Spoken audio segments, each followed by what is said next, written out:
Willie D Live. And I thought, to me, Shaka was a god. So I was scared to talk to him because I thought he knew everything. So I would be scared to talk to him. Like it was crazy, but I was real young. And if I could change certain things, I go back and change certain things. One of the things would be just speaking up.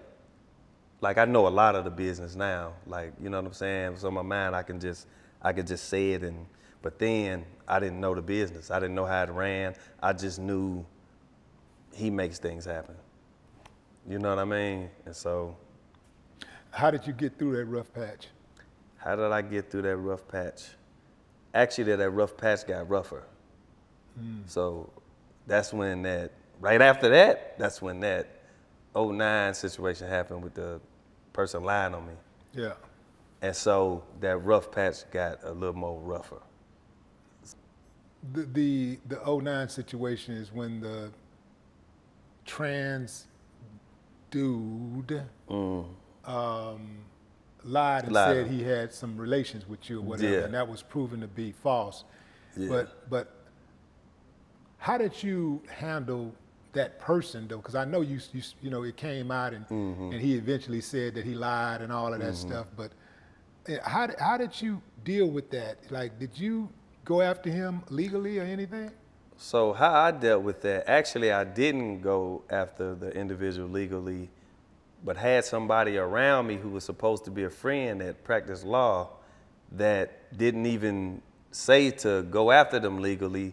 Keep in mind, I'm still young-minded. I don't really know a lot of things. And so, but my main thing was I'm thinking like, ain't nobody gonna believe that.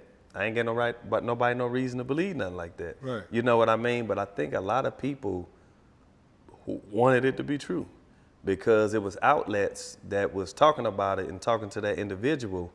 And I ain't never heard nobody be like, well, let's get Chingy on the phone. Let's call up Chingy. And these are radio personality people that I didn't hung out with, that I knew. And like the Breakfast Club, like Envy and Angela Yee. I used to do interviews and stuff with them all the time. Hang out with them in clubs, everything. You know what I'm saying? So I was like, why ain't none of these people call me up to see my take on this?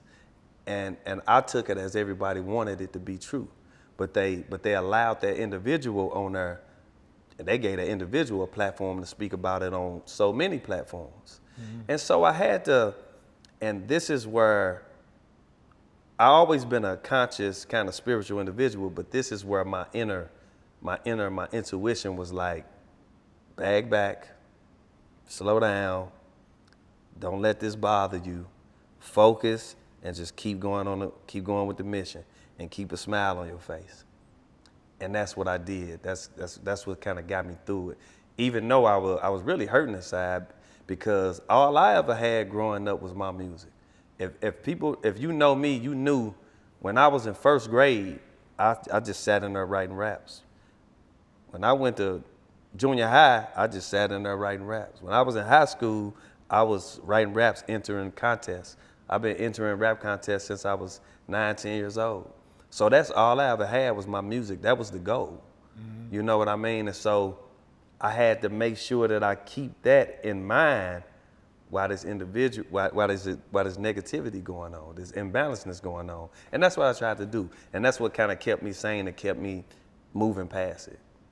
So me, sticks and stones break bones, but words that never hurt me. I know myself. See, this is the thing. A lot of people out there don't know them as energy beings. I know myself.